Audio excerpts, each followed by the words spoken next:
Culture of Life News presents The Cave of Wealth and Death. From the very earliest civilizations, before the very first cities, humans connected dark caves with wealth.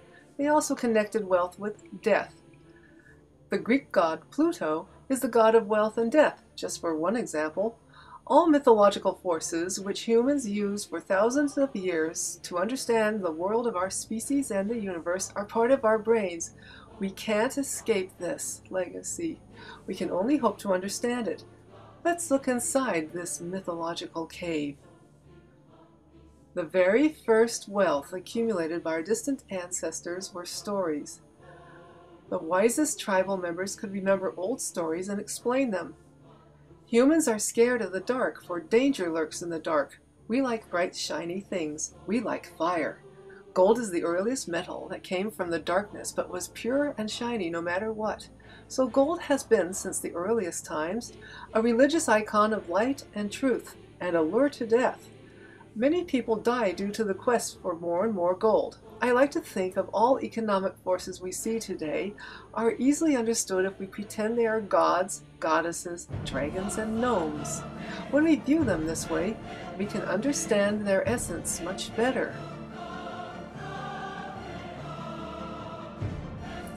First, there is Libra. She's the one who, since ancient Egypt, balances the scales. She is the guardian at the entrance to the cave of wealth and death. If we lead balanced lives, we shall have more happiness and can endure death better than if we live unbalanced lives.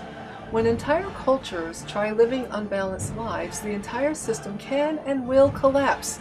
Since she judges all who die, she's also part of the death complex we are exploring. She's also a constellation in the zodiac. Long ago she was Scorpio's claws, but was made less frightful over the eons. Now, let's go inside the cave. There are two sisters who live in the cave of wealth and death, the goddess of infinity and the goddess of zero. These are philosophical as well as mathematical constructs. These magical sisters can interact with each other in interesting ways. They are the opposite of Libra, who represents steady-state systems. These two are extremely unstable. They are yin and yang. They switch powers very easily and can even exist at the same time, tearing systems in two.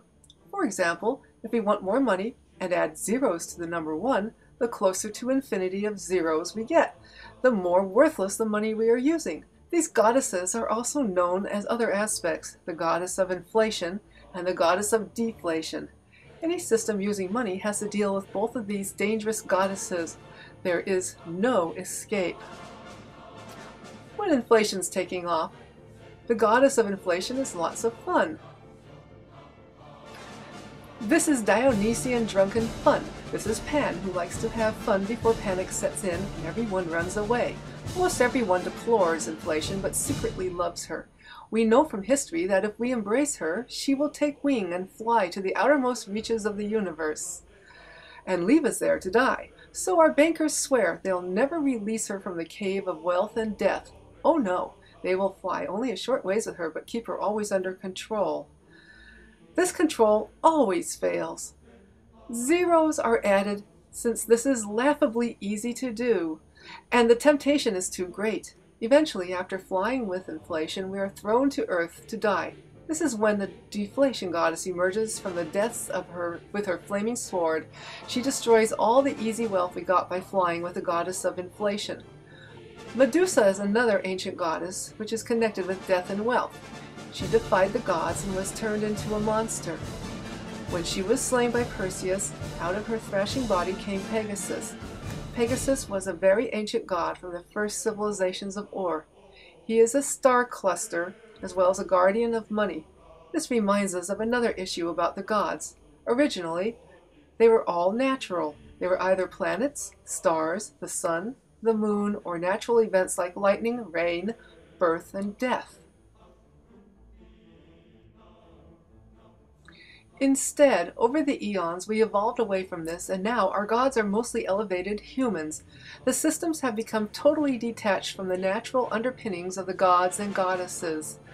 Instead of being stories about natural systems, they are now stories about humans. In other words, Instead of humanizing the gods, we are now godizing the humans. Our psyches are tormented by the cave of wealth and death. We yearn for all the things that are in there, yet we also suffer emotional torment because we find no love in there. It is anti-life. We want to get our wishes by wishing on the stars, but even if they are granted, these can be very deadly. Our deepest wish is to live forever as gods. We hope to do this in the afterlife. Burials with worldly wealth, such as gold and artworks, was a human attempt at carrying off loot to the afterlife. But we raid previous tombs and carry off this loot ourselves. This is why we fear the future. We know there's no way to move wealth from the world of the living to the world of the dead. Monsters that can eat wealth and drive people to suicide live in this cave too. Here is the derivatives beast, for example, a modern monster made by bankers today. Human financial geniuses conspire to create this creature. It, in turn, is now eating all paper wealth on Earth. Unable to rescue vast paper wealth from being destroyed after rousing both the goddesses of depression and her son, the derivatives beast, the bankers and financiers are now going stark raving mad. The entities that can protect us will not appear unless we first give up what ill-gotten gains we picked up in the cave of wealth and death.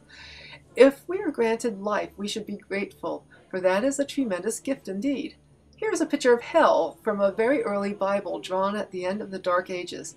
It is a place crowded with unhappy people, naked and helpless, locked out of heaven. What is heaven? All features of this place are familiar.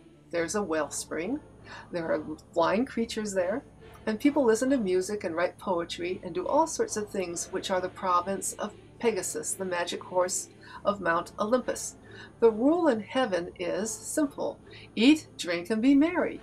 Recent changes in this place, due to the need to believe that humans are gods, have turned this fun paradise into a constant session of reassuring semi-god humans that we love them and are not sinners.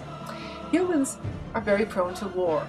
Most wars are about human greed and longing to be lords of creation. Ethnic cleansing is the worst sort of war by far. The people who died from the 1930 to 1945 episode of ethnic cleansing, for example, were many millions. Perhaps over 35 million people or more died in that terrible, terrible war. There are many people who actually pray and hope that their particular brand of death god will show up throwing lightning bolts and slaying most of us as punishment. This is called the apocalypse, and I'll call it World War III. The desire to elevate various people to godhood via killing off most other humans is despicable and is part of the cave of wealth and death. The desire to rule both heaven and earth is deadly and will fail, for the real rulers are reality and the various entities who run the cave of wealth and death: Infinity, Zero, and Libra. Enough of this grim discussion. Next, we will visit the financial gnomes, who are the creatures who scurry in and out of the cave of wealth and death.